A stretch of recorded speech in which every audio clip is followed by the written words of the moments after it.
Buckingham Palace says Britain's King Charles will support police investigating his brother, the former Prince Andrew. Police say they're examining whether Andrew Mountbatten-Windsor, as he's now known, passed confidential government information to the late convicted sex offender Jeffrey Epstein when Andrew was a UK trade envoy. Andrew has consistently denied any wrongdoing.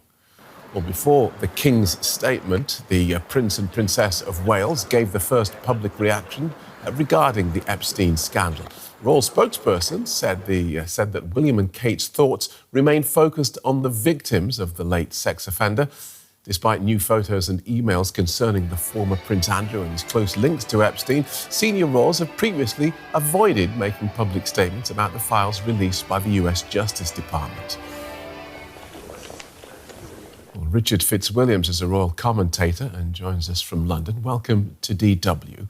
Let's start with Buckingham Palace saying that they'll support police investigating the King's brother. Quite a statement. Well, this is completely unprecedented.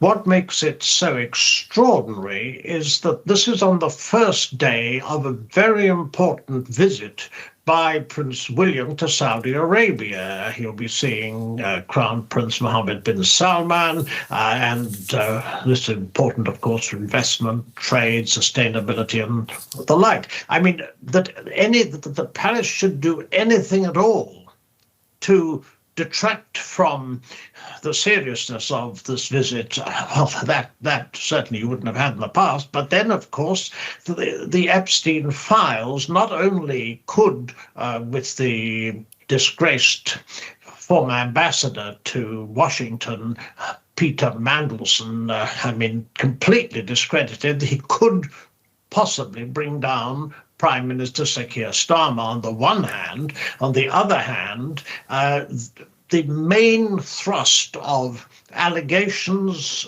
against Andrew Mountbatten-Windsor, who of course has denied them all. There have been charges of sexual abuse, which is denied, and also there have been a very large number of certainly strong hints in emails when it comes to his former wife, Sarah Ferguson, who has written the most grovelling stuff.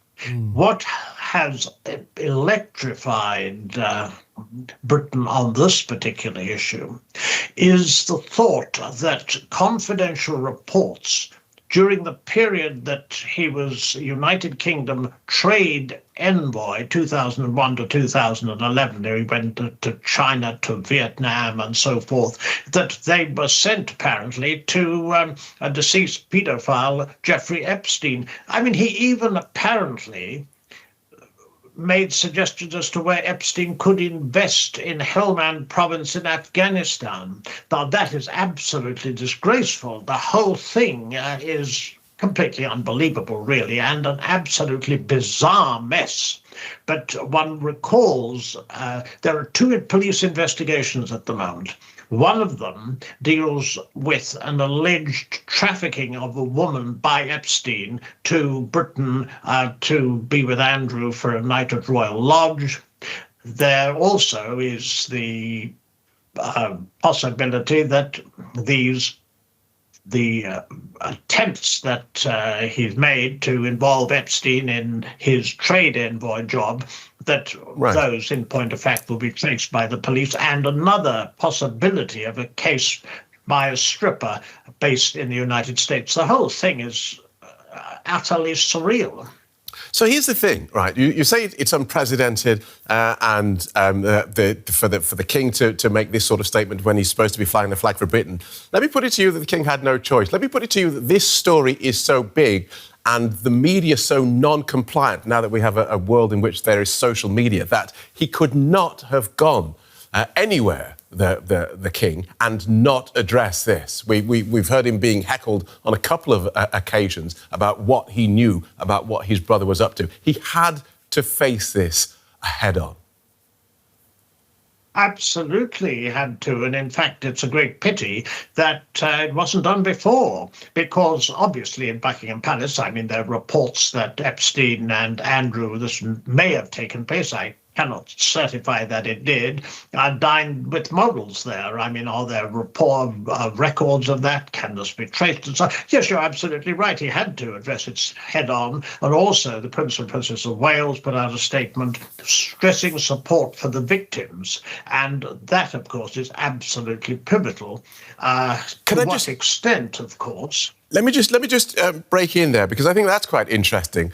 We have the Prince and Princess of Wales issuing this statement, talking about how their sympathies are with the victims of Epstein and not mentioning Andrew. But we have the Prince of Wales, second in line to the throne, speaking on this issue ahead of the King.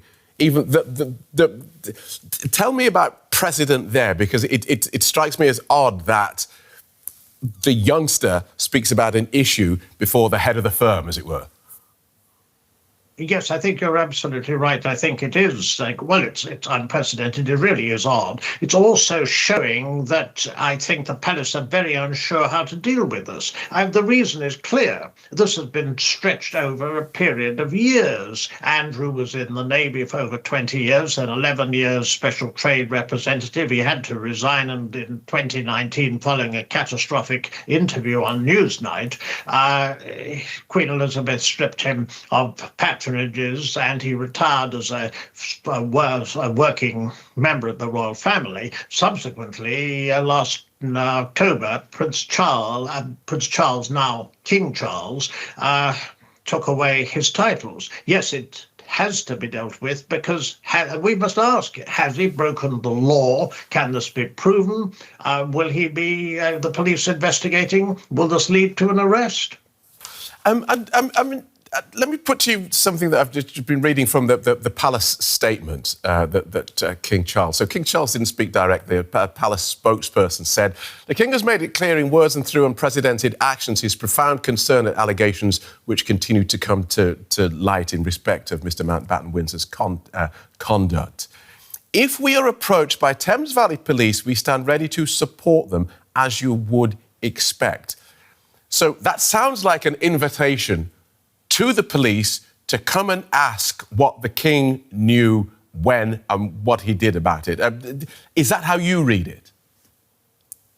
I certainly read that aspect of it very strongly, because the phrasing does indicate this. For example, the Prime Minister has urged Andrew Mountbatten-Windsor to give evidence before Congress, which has been requested and which he previously said he'd do. He hasn't done it. In fact, all the signs are that he thinks he can get away with doing absolutely nothing. That's not the case, very clearly, and it's important that the palace get this across.